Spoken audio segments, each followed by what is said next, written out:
The achievements of Anglo-Saxon England in the arts have generally been forgotten or undervalued by those who have no professional interest in them, the main reason being the scarcity of evidence. In short, we know very little, and every new discovery emphasizes the extent of our ignorance. We are still heirs to the prejudices of the Renaissance. The alliterative fashion of poetry came into England on the crest of an inestimably ancient oral tradition whose credentials were those of Homer himself. Poetry seems an older human accomplishment than prose, and the poets used a special archaic diction inherited from days when their art had been purely oral. The word hoard amounts almost to a language within a language. It differs greatly in vocabulary and syntax from the rudimentary attempts of the prose writers because, as I have said, Anglo-Saxon poetry belongs to an oral tradition as old as the Germanic tribes themselves. Our predecessors in these islands lived simpler, less comfortable, less civilized lives, but it does not seem to have done their poetry any harm.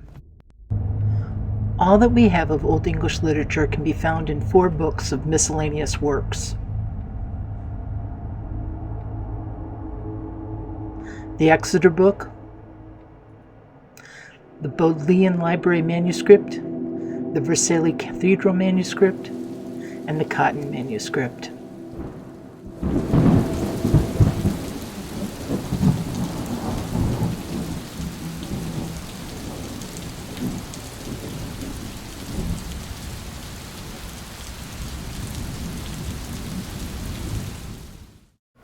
First of all, there are some general attributes of Old English poetics I'd like you to consider.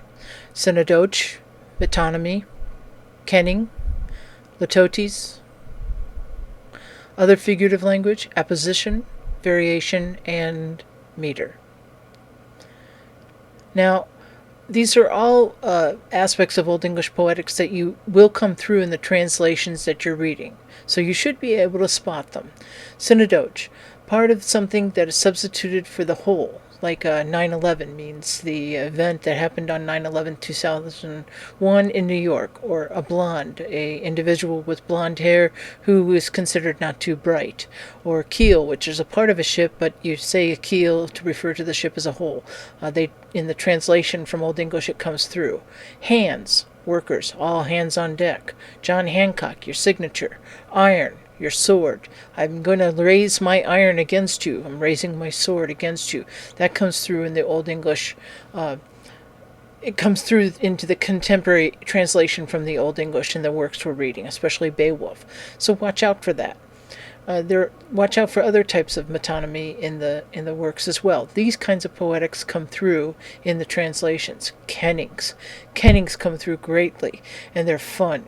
A sea steed, a seahorse is not the same thing. It's a ship. The Swan's Way and the Whale-Road, those both mean the sea. Or a sky candle, meaning that big fiery ball in the sky known as the sun. I'd like you to experiment with creating kennings of your own, things that are more appropriate for today's society, but and that'll get you into the practice of being able to spot kennings as they're translated from the Old English into modern English in the works that we're reading. Kennings are a lot of fun, so play with that. Litotes, figurative language that is deliberate, often ironic, negative, and is often an understatement. That was not a fun day. No, duh, it was a sucky day. He's not the brightest star in the sky, meaning he's not too bright. Oh, you're the world's greatest gift to women, aren't you? Or, oh, you're the world's greatest gift to men, aren't you? Meaning the exact opposite, right? We still use this kind of figurative language today, and it definitely is very common in Old English poetics. Other figurative language to watch out for: symbolism, simile, metaphor, allegories. We'll talk more about those later as we're going through the works.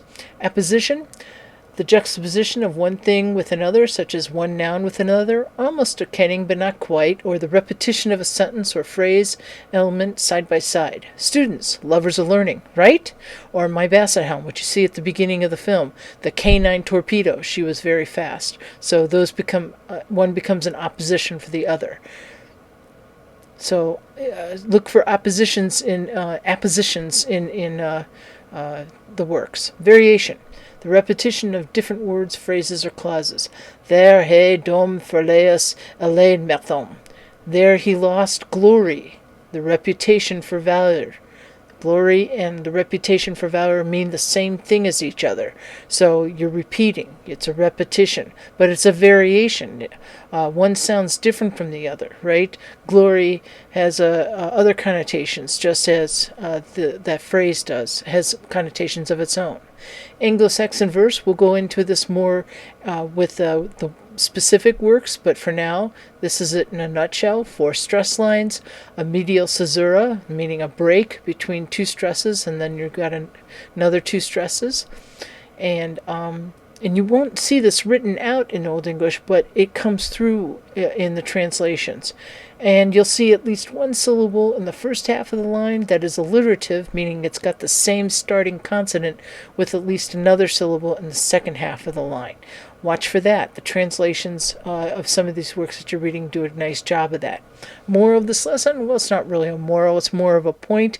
Point is that you will get a lot coming through in the translations that you're reading of Old English, but you should appreciate what is that you are probably missing in reading these Old English works in contemporary translation. You're missing samples of beautiful poetry in its native language, poetry that, along with other works such as what's written in Old English, inspired great writers of today, including